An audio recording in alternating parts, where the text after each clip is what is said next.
He weak farmer and reincarnated as awakened dragons with extraordinary powers. An ancient dragon is killed by a human and is reborn as a normal man in a quiet village. On his deathbed, chained and wounded, he reflects that he never did anything to deserve such treatment from humans. At times, this dragon had even been an ally to them, but now he suffers at their hands without justification. Despite being severely injured, the creature breaks free from the chains in his mind. Perhaps none of it matters anymore, maybe his life has simply been too long, or maybe this is an unworthy end for such an ancient divine being who has lived since the era of the gods. At this point, he only wishes for the Reapers to take his soul to the underworld so he can rest forever. Then, his life ends. We are then thrown into a scene where a baby is born under peculiar circumstances. Magaru, who oversaw the birth, believes that this newborn possesses some extraordinary talent. While the parents are enchanted as their child opens his eyes, the mother names the child Dolan and introduces him to his older brother. Years later, Dolan has grown and is helping with household tasks such as gathering supplies. One day, while working, a girl calls him to come home. Her name is Eri, and she's worried about him. She asks if something is wrong because his mind seems to wander off with the sunset view. Dolan gently strokes her hair, assures her that everything is fine, and they walk back together. The two live in Varun, a small village on the northern border of the continental kingdom of Akrist. Aware that he was a millennial dragon in his past life, Dolan now lives as a typical peasant in this humble region whose sole industry is agriculture. Every day he goes to the fields, working hard to earn his daily bread. In this village, one is considered an adult at 15, the age when peasants are expected to live on their own. Dolan left his parents' house at 16, which is how old he is now. One day while fishing, a friend asks if tomorrow is the day he's going to investigate that swamp. Dolan confirms and adds that it's been a month since the lizards disappeared from the swamp, so something must be done. The friend argues that this should be the garrison's job, not his, but Dolan counters that Captain Varun and the others are busy protecting the village. The friend asks if he's sure he doesn't want company, but Dolan declines, saying he's just going to take a look. Just then, a fish bites the bait, and a battle ensues, but Dolan emerges victorious, returning to the village with a bucket full of fish. He is praised for the great catch, though a girl thought he'd be getting ready for tomorrow. He explains that he's been preparing little by little over the past few days, and that her help in persuading the village chief and the others was invaluable. She replies that since Dolan always helps with training, it's all good. Dolan asks if Melita and Albert are training now, and Melita confirms, mentioning they'll be holding a meeting about the next children's training. Albert advises Dolan to prioritize tomorrow's investigation. That evening, Dolan prepares a fish for dinner, reflecting on the many monsters and bandits surrounding Varun, but notes there aren't enough soldiers in the village to provide the same protection one would find in a city. It's expected that the peasants themselves help protect against threats. Meanwhile, Eri reminds Dolan that it's magic practice day, and the two head off for the session at the training grounds. Dolan points his hand at a straw target and shoots a blast of energy, destroying the target and putting on quite a show. Eri is thrilled by this, and Magaru praises Dolan's offensive magic for being flawless as always. Dolan credits his master's training, and she announces it's time to practice healing magic, a type of spell where the boy struggles. At dusk, the village chief introduces Dolan to a woman named Christina, a young noblewoman who will be staying in the village for some time. The old man asks Dolan to behave in front of her because of her status. Christina greets Dolan, and their eyes meet his intense blue and her pulsing red. As she walks away, he imagines she must be quite skilled. 力の断りをエナジーボルト。すごい。ご指導のおかげです。紹介しよう。こちらはクリスティーナ殿。クリスティーナという。くれぐれも粗相のないように。よろしく頼む。と言います。Afterward, Dolan returns to gathering supplies, pondering the fact that in this village, there's always the risk of freezing to death in the winter and the unbearable heat in the summer. Reflecting on this, Dolan is shocked to learn that humans live in such a hostile environment. When he arrives home, he is greeted warmly by his brother Marco and their parents. Showing off the basket full of food earns him a smile from his mother, pleased with the abundance.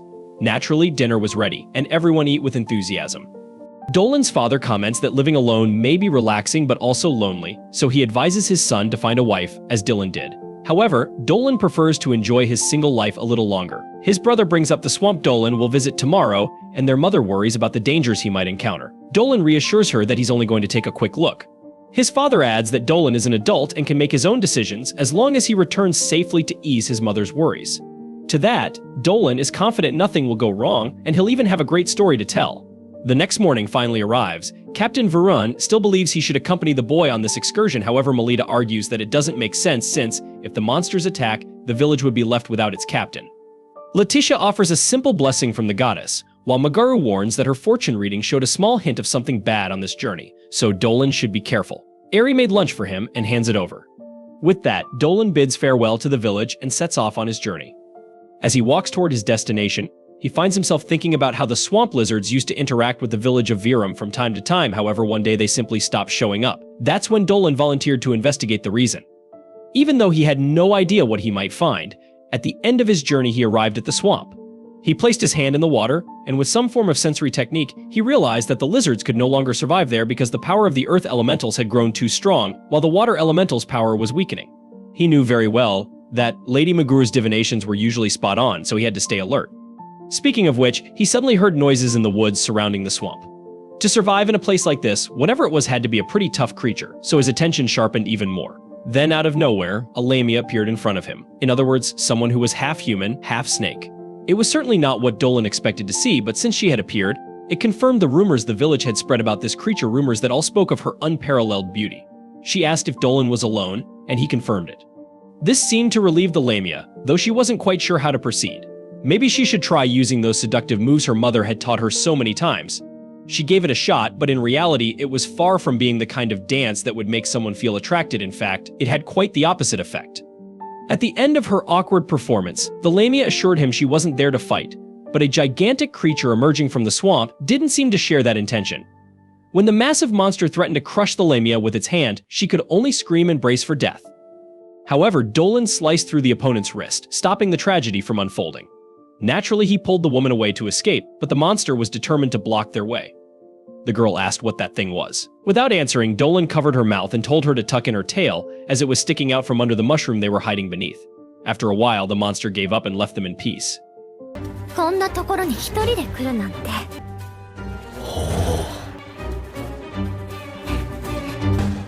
うかつな人間ね。ところであなた一人だけなのかしら。しかしなるほど。どうしましょう。なんだ。人間よ。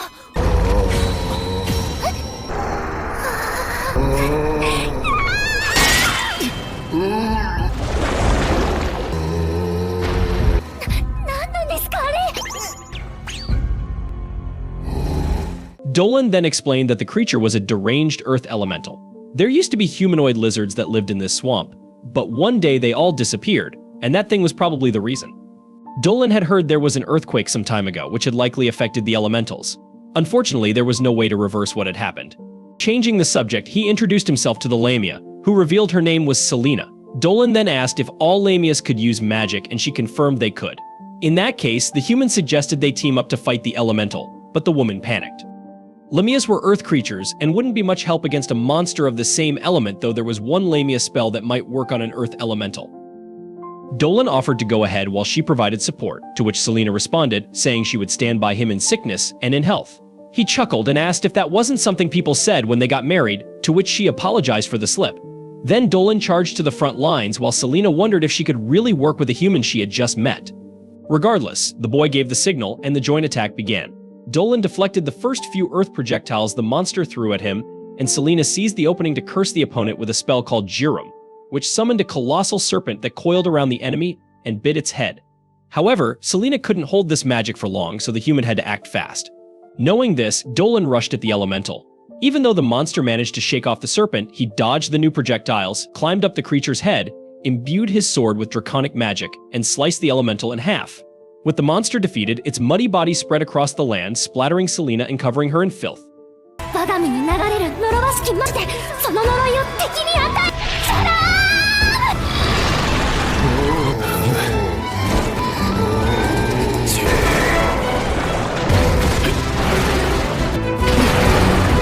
変に粒子の魔力をまとわせれば。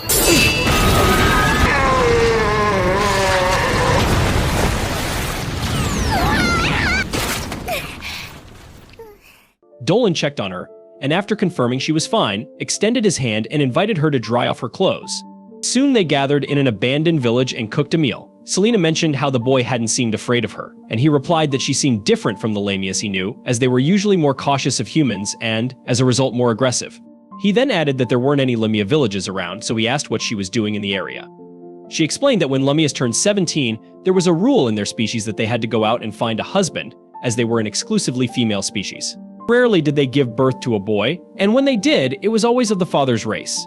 Lemmius had been created when a human woman was cursed, and that curse had been passed down, which is why they were part snake and had venom. As such, they needed husbands who were resistant to this substance. Even her mother had found a human husband, and the two got along very well.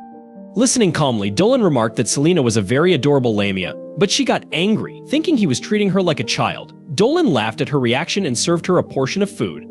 Celina was so delighted by the taste that she worried she'd gone too far with her praise, which embarrassed her.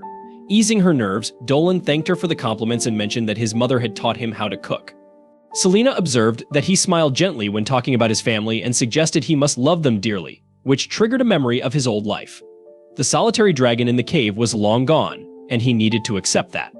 At dawn, he said goodbye to Celina, and knowing that Lemmius liked vital energy, he shared some of his with her. However, Celina collapsed from the intensity of the dragon's power. After the awkwardness, he helped her up and abandoned the idea. With everything settled, he invited the snake woman to visit his village once she found a husband, and the two parted ways, heading off in separate directions. Some time later, a guard and a civilian from the humble village of Dolan spotted a woman crossing the bridge toward Verun. The civilian remarked that it was dangerous for a young lady to travel alone like that, but she assured him there was no problem after all. She was stronger than she looked. She was just a humble Lamia. Once they realized she was a snake woman, the men fled in a panic, not daring to look back, leaving Celina frustrated by the reception. Meanwhile, back at Dolan's house, Magaru was teaching him and Eri the basics of magical medicine. Unlike regular medicine, magical potions are made from ingredients infused with magic and must be prepared with great caution to be effective. In the worst case, even the smallest mistake could be fatal. Just as she finished explaining this, Dolan made his first error, and the teacher chuckled, commenting that the young man wasn't very good with more delicate tasks. Eri encouraged her brother not to get discouraged, noting that he had a keen eye for medicinal herbs and was great with children. Finally, somewhat shyly, she added that besides all that, he was also handsome. Dolan thanked her for the compliments but admitted he struggled with following complex recipes, acknowledging that he still had a lot to improve. As for Eri's mixture, Magaru found no fault with it, so she sent the girl off to play outside. Eri, however, preferred to help her mother and left once excused. During this time, Dolan reflected that having been a dragon in his past life, he never needed any kind of medicine, which explained why he wasn't skilled with delicate things. Despite the young man's frustration, Magaru assured him that he had first-class offensive magic but was still struggling with magical medicine. Nonetheless, the teacher reminded him that there was no need to rush, there are no shortcuts in life. Dolan had talent, and the obstacles he would face along the way were simply part of the journey to reaching a new level. He recalled a phrase Magaru often said: correct knowledge and small deviations. She reinforced this lesson, planning to teach him how to turn his poisonous failures into antidotes. Later, Dolan went to have lunch at Eri's house after being invited. The girl's father offered a prayer in the name of Myril, the goddess of nature, thanking her for her generosity. During this, Dolan reflected that it had been a long time since he had last seen Myril. After lunch, Dolan hurried off, realizing he had stayed longer than he should have. Before reaching his destination, he was stopped by Miyu, a Boing person. She asked if today wasn't his training day, and he confirmed that he was running late for that very reason. In the end, she offered him some fresh milk, as the semi-human shared her milk with the villagers, who all loved it. Dolan himself confessed that it tasted wonderful but announced that he had to leave. However, Miyu insisted, holding out a mug for him to drink from. After a brief hesitation, he drank it with gusto and then took his leave. かり長居してしまった。今日は定期訓練の日じゃないの？それじゃあ飲む暇ないかな。それで急いでいたんです。アジン種の牛人であるミエさんは村のみんなに提供している。うめえ。いや、やはり先を急ぎ。はい、どうぞ。いただきます。Nearby, Christina watched as Dolan hurried across the field. Sometime later, he finally arrived at the training grounds, where 3 younger boys were practicing with spears under Albert's supervision. Dolan apologized for being late, but the teacher wasn't upset. On the contrary, he smiled at his friend and called for a break. The kids quickly gathered around Dolan to show off their spear skills, but the older man told them to come back after the break, leaving the youngsters disappointed. Suddenly, Dolan sensed the presence of a monster nearby. Albert noticed his friend's strange behavior and asked what was going on, but Dolan brushed it off, saying it was nothing. Later that night, Dolan returned to the forest, searching for the source of the feeling that had struck him earlier. In his mind, it was definitely a monster, and possibly a familiar one. Following his senses, he ventured deep into the woods until he spotted Celina bathing. He was startled and nearly hit his head on the ground after stumbling, but Dolan was there to prevent the worst from happening. With everything in order, the man asked what she was doing there, but Celina couldn't speak, feeling too exposed, so she asked him to close his eyes. Dolan didn't understand why, as Celina was such a beautiful woman, and being looked at wouldn't diminish her beauty. Annoyed, the Lamia couldn't comprehend how he could be so indifferent to this. He calmly explained that desiring beautiful things was a natural instinct, and that there was nothing shameful about it. That said, Dolan soon appeared with a handprint on his face, apologizing for his lack of tact, since Celina had gotten even. The man resumed questioning why she was there after all. She had said she was going in search of a husband. Celina admitted that was the plan, but things hadn't gone well so far, so she decided to visit Dolan in his village, as traveling alone was difficult. Dolan was delighted she was there and promised to do everything he could to help her. Speaking of which, he came up with the brilliant idea that they should live together, which left Celina in a state of panic. After recovering from the shock, she asked if he was serious, given that she was a monster. Dolan explained that in his village there were many beast people and demi-humans. While the villagers might be wary of Celina because she was a Lamia, her powers and kind personality would surely win their trust, allowing her to live peacefully in Verun. Surprised, Celina hadn't imagined she could befriend humans. Dolan then confessed that her presence would make his life much more pleasant. Reflecting on his own words, Dolan wondered why it felt like he was courting this maiden. However, regardless, the invitation had already been extended and duly accepted by the girl. Speaking of which, Celina confessed that she had another reason for seeking out the human. In truth, she hoped he could share a bit of his life energy with her, as she had never felt such a delicious energy that made her feel so good. On this matter, Dolan assured her that as soon as they started living together, Celina would have whatever she wanted. He then extended his hand to seal the deal with the Lamia. As soon as she responded to the gesture, he transferred a little of his life energy to her as a free demonstration, and the poor thing got excited from the tip of her tail to the tips of her ears. With that done, Dolan explained his plan to Celina. The next day, the captain and a few subordinates assessed the third consecutive day of mysterious attacks on the village, where animals were killed and left behind, along with a strange sunken trail in the ground. Regarding this, they believed the culprit might be that half-human, half-creature shadow they saw last night, in other words, a Lamia, an extremely dangerous being feared by humans. What the captain couldn't understand was why she left her prey in the village instead of taking it to eat. Without delay, the officer warned the village elders about the threat lurking in the territory. Everyone wanted to understand why a Lamia appeared in this region, as it rarely happened. Captain Verone suggested forming a squad to eliminate the creature once and for all. However, one of the leaders pointed out that the village had too few people, and it would be too risky. Therefore, they needed to request reinforcements from the capital, which meant sending a messenger immediately.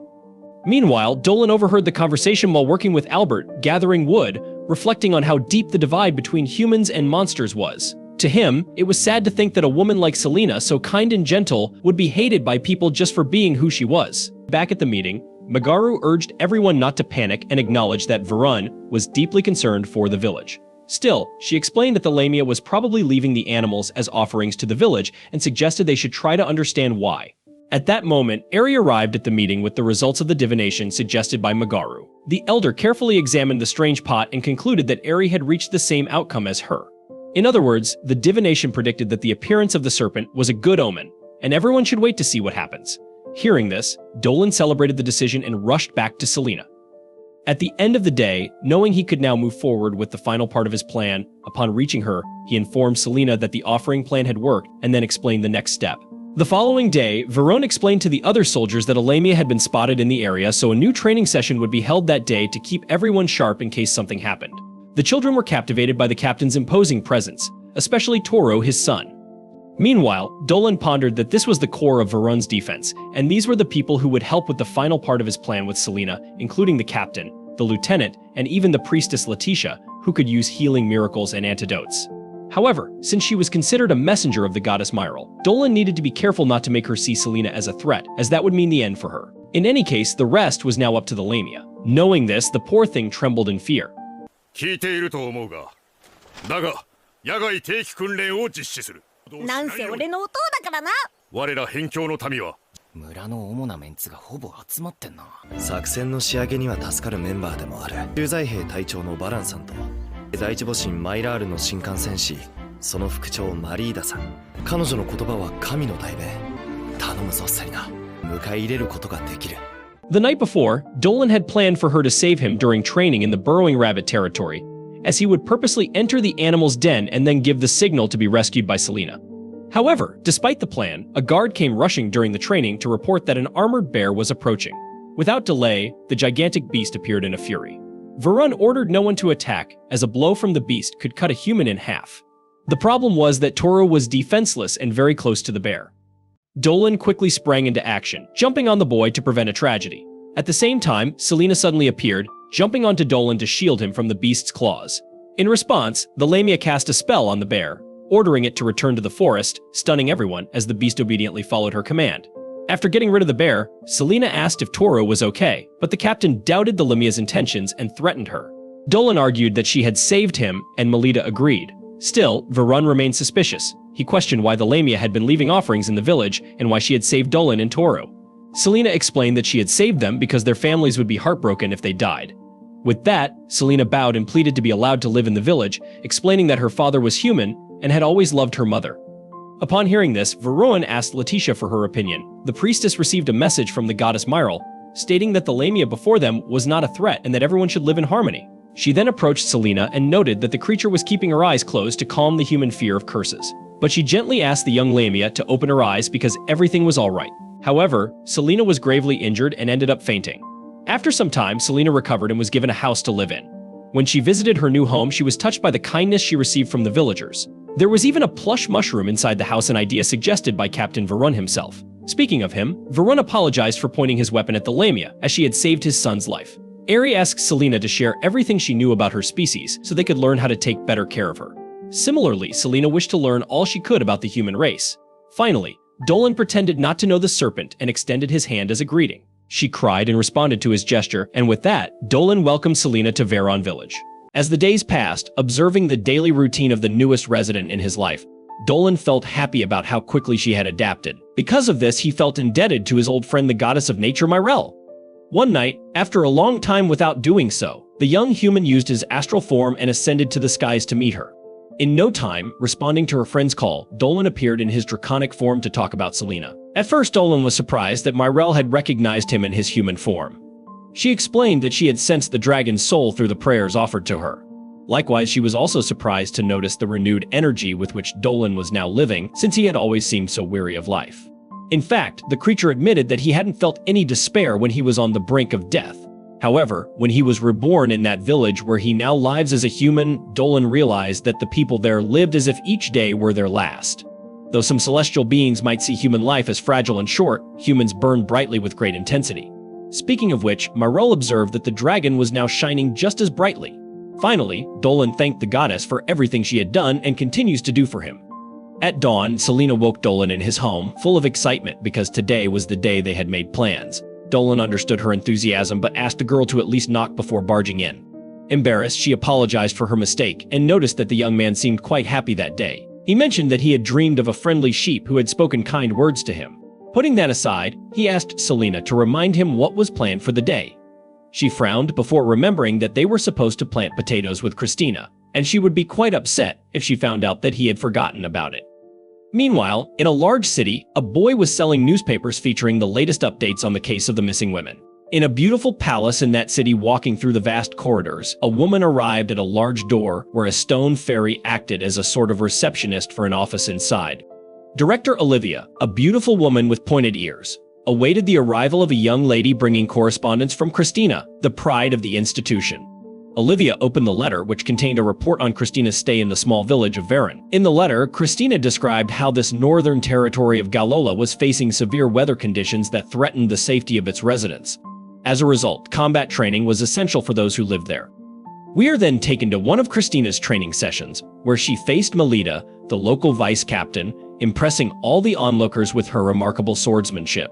Realizing the challenge was more than she had anticipated, Melita decided to fight harder but was brilliantly disarmed by her opponent, driving the crowd into a frenzy.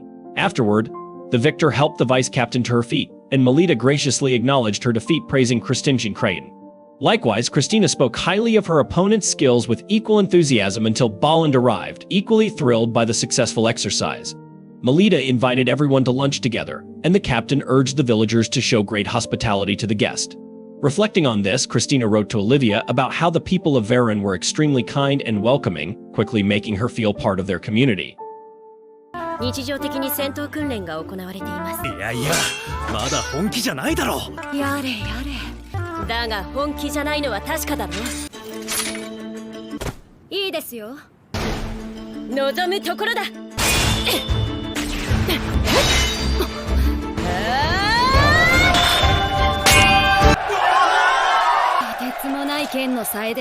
During lunch, Christina was offered all kinds of food, certain that she would enjoy them, as everything she had eaten in the village so far had been excellent. Curiously, after serving her, the two ladies stood admiring the newcomer for being so beautiful. Dolan arrived to invite her for a drink, and Melita jokingly warned him not to drag her into one of his wild drinking sessions, promising instead to stick with his two friends who would have to endure him all night. That night, as Christina lay in bed, she felt a certain unease. Looking out the window, she saw Dolan and his friends laughing and having fun. At that moment, she went out to train alone with her sword, practicing both the art of war and the art of solitude. On that same day, Dolan and Celina had arrived, and the Lamia wanted to know if the human was going through some problem, as she seemed visibly off. However, when Christina denied it, Celina grabbed her hand with determination and invited her to her house. Not knowing how to refuse, the warrior accepted the invitation and followed the girl there. Upon arriving, Celina excitedly explained that her favorite part of her humble abode was her bed, full of pillows, which always helped her have sweet dreams. In fact, Celina thought the human would be happy if she slept in that bed too. Dolan intervened, pointing out that while the bed might be great for Lamias, it might not necessarily work for humans. Embarrassed, Celina apologized, but Christina decided to try it for herself instead of just listening to the opinions around her. Without hesitation, she flopped down as if she had suddenly collapsed, grabbed one of the pillows, and admitted that it was indeed a very comfortable place. Later, Celina confessed that the invitation had been Dolan's idea, as she had been very afraid of not being accepted in the village. However, the more she lived with these people, the more she fell in love with all of them. For example, the captain himself took great pride in the milk his wife produced, and the villagers often competed to see who could drink the most. Regarding this, Christina commented that this explained why everyone had gone to the captain's house earlier. Celina added that Dolan's older brother was a skilled fisherman who once caught a salmon as large as the building. The friend hadn't imagined that fish that big lived in the river, to which Dolan replied that each villager had their own quirky way of being, like Melita, who was a soldier on the outside, but had a great love for sweets.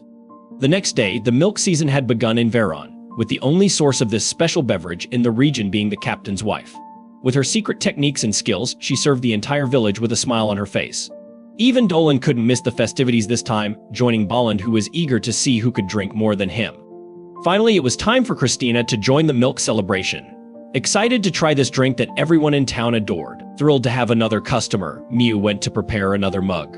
Without delay, the milk was served to Christina, and the warrior downed it in one go. After finishing, she acknowledged that the drink was as delicious as people said. Seeing this, Dolan commented that the swordswoman was an impressive milk drinker, but she would never match his skills. In response, Christina made it clear she didn't want to see him crying to his mommy after she drained all the milk in the establishment. Soon, the truth would be put to the test in a competition between the two professional drinkers of Verdun. Mug after mug, they went head-to-head in a fierce contest, but over time, Dolan started to struggle to push down more of the drink, even though he was always considered the master of this skill in the village. In fact, he simply couldn't take any more, and with that, Christina became the champion of Verdun, a peculiar victory that brought her great joy. A little later, despite having consumed so much, the warrior remained standing and kept drinking with her companions. もしやクリスティーナ殿、それは私よりも村からミルクがなくなっても知りませんよ。乾杯おかわりおかわりおかわり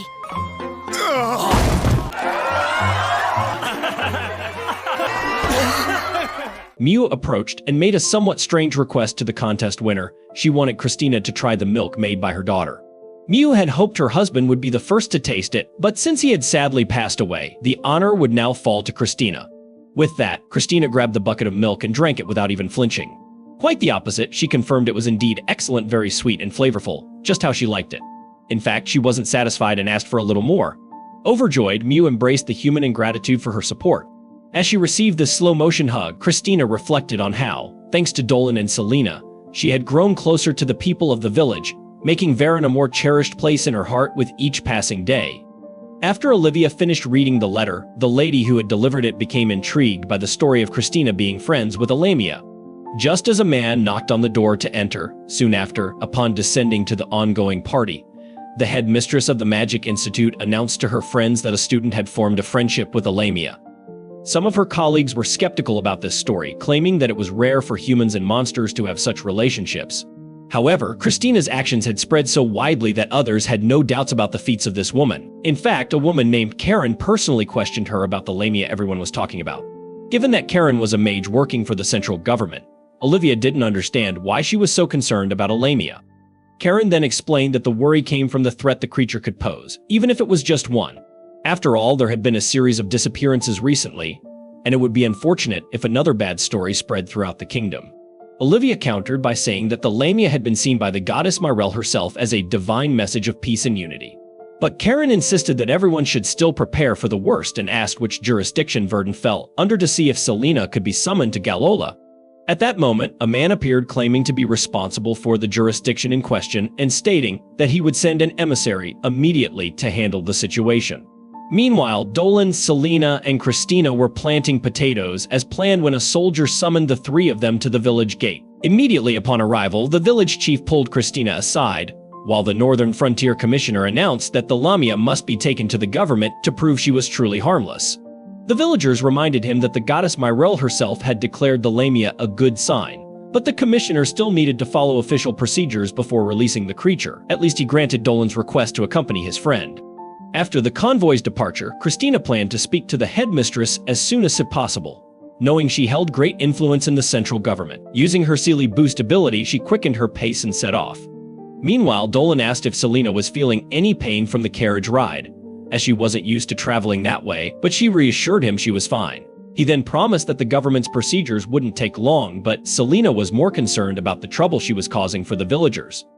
In response, Dolan embraced his friend, saying that's how his mother used to comfort him.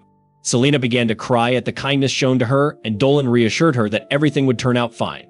Back with Christina, she arrived running at the headmistress's office to report the commissioner's visit to Verdun. Olivia explained that, in fact, it was Karen who insisted the lamia be taken away and that she might be involved in the recent disappearances. Furthermore, if the mage pushed too hard to incriminate Celina, she could be in serious danger. Suddenly, in the middle of the night, a soldier summoned Dolan and Celina for an unexpected meeting. Dolan and Celina are soon brought to Gordon, the commissioner of the northern border, who shares shocking information that leaves them speechless. Back at the Magic Institute, Christina firmly believes Celina could never commit such acts, and Olivia agrees, as Celina lives far away in Bern. However, with Kieran's significant influence in the government, if she's spreading rumors, suspicions could still be directed at Celina. Frustrated, Christina slams her fist on the table and asks if anything can be done, but Olivia cautions that acting rashly could backfire and lead to accusations against them. The Institute director, meanwhile, has other pressing concerns. Elsewhere, Gordon hands Dolan and Celina over to Kieran, who welcomes them to the city of Gallows. When Celina asks who Dolan is, Kieran introduces him as someone from Bern Village tasked with accompanying her. Kieran invites them to a grand dinner, sending Gordon to make a report. As Celina marvels at the feast, Kieran encourages them to eat freely to make up for any inconvenience. Feeling uneasy, Celina mentions being frightened by the soldiers, fearing for her life. One of the Institute members acknowledges that there was a possibility of harm, as Celina's cursed eyes raised concerns she might be manipulating villagers. She admits these fears were groundless and that Celina would never harm anyone. Back at the Institute, Gordon enters Olivia's office. Christina immediately asks about Dolan and Celina, but he disregards her question and instead asks to speak with the director. During the feast, Dolan grows wary as Kieran openly admires Celina's beauty, complimenting her hair, eyes, and scales. Suddenly, Kieran ominously reveals her desire to possess Celina's beauty, causing both Celina and Dolan to faint at the table. In Olivia's office, Gordon asks Christina if she's aware of the young women vanishing in Gallows. She confirms, though she doesn't see how it connects to Celina. Gordon explains that a powerful sorceress rumored to be over 300 years old is believed to live in Gallows.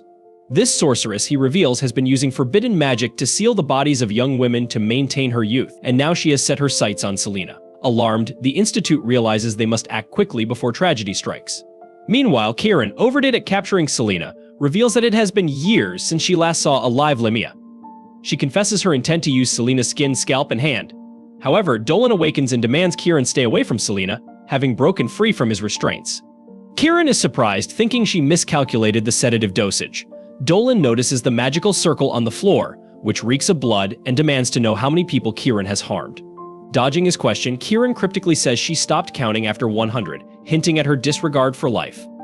Undeterred, Dolan presses further, asking what she does with her victims. Kieran chillingly explains that she conducts experiments on them, using the most beautiful parts of their bodies to keep herself youthful. Dolan denounces such magic as forbidden, asking if she struck a deal with dark forces. She proudly admits she has, gaining features from various creatures to add to her beauty. Dolan calls it monstrous, but Kieran dismisses him, believing he simply doesn't understand beauty's value. To her, beauty is worth any cost.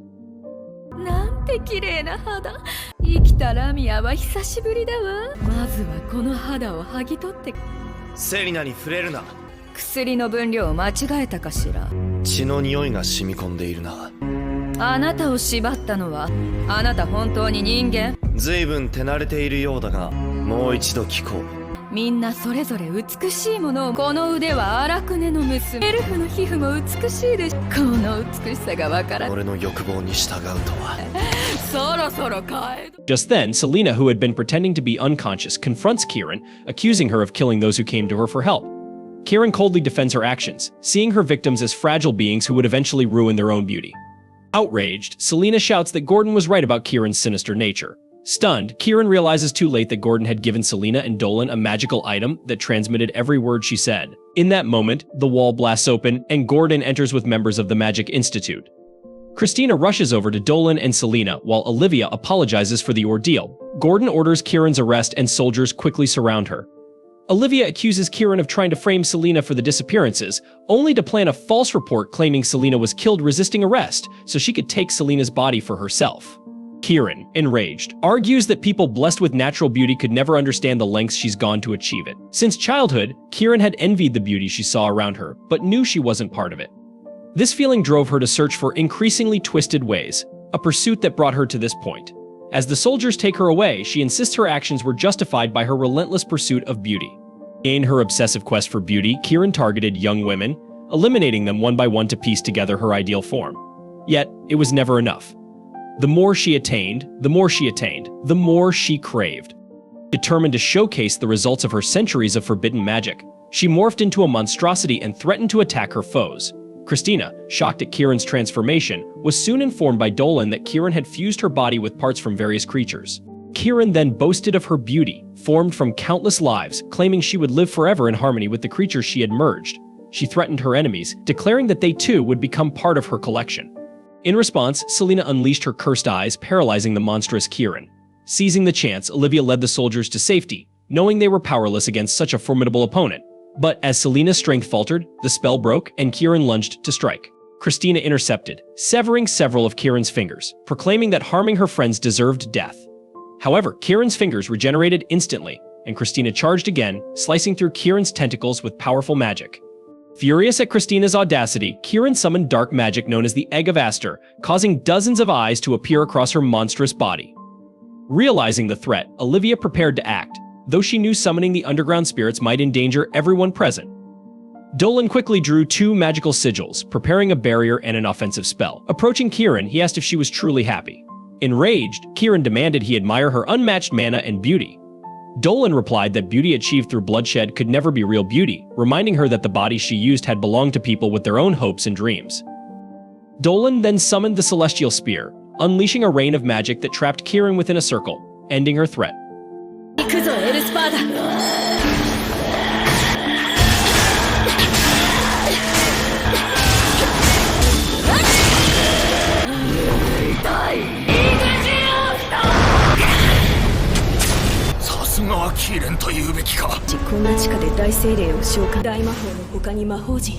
おい、魔法使い、満足か。その目をやめなさい。エレスティアル・ジャベリー! Later, Celina struggled with her studies, finding it difficult to express herself in the local language. Dolan encouraged her, reminding her that with practice, she'd be able to write well in time. Dolan, who was studying alongside her, assured her it was no burden to be with her in the mansion, even if her cursed eyes were the reason for their situation. Christina soon joined them, checking on their progress. Through the window, they noticed Olivia and Gordon arriving by carriage, prompting everyone to gather for tea to discuss recent events. Dolan admitted his surprise when Gordon suggested he and Celina serve as bait for the investigation, but the antidote from Dolan's mentor had neutralized the poison they encountered. Gordon then formally allowed Celina to stay in Gallows, with additional permission for her to live and burn without issue. After celebrating, Celina whispered to Dolan that Gordon was very different from what she'd imagined, and Dolan agreed wholeheartedly. Olivia revealed that someone wanted to meet them, leading them to Denzel, the son of Old Muggle. Denzel invited them to tour the city, taking them to the bustling main avenue. As they walked, a child accidentally dropped a piece of fruit, which Celina kindly returned. The child's mother, however, quickly shielded her son, wary of Celina's Limia nature, drawing cold stares from those nearby. Despite this, Celina kept her spirits high, determined to buy gifts for the villagers. At the end of the outing, Dolan invited Denzel to visit Bern, and Denzel returned the offer, suggesting Dolan consider joining the academy. Denzel, noting Dolan's potential, encouraged him to train his powers fully. Dolan, however, declined, stating he was busy with village responsibilities, though he promised to think about it. Olivia added that studying at the academy could allow Dolan to use his powers to protect the village someday. Reflecting on the offer, Dolan acknowledged that his time in Gallows made him realize how limited his village life was, prompting Christina to note that growth might be hard in such a remote place. Meanwhile, deep within a forest, a scouting elf spotted dozens of giant ants emerging from a magical portal, where a battalion of warriors awaited inside. This is the end of Goodbye Dragon Life Episode 4. Thank you so much for staying on this channel and watching our videos. Don't forget to like this video and subscribe to our channel so we can keep you updated with our latest content. See you in the next video.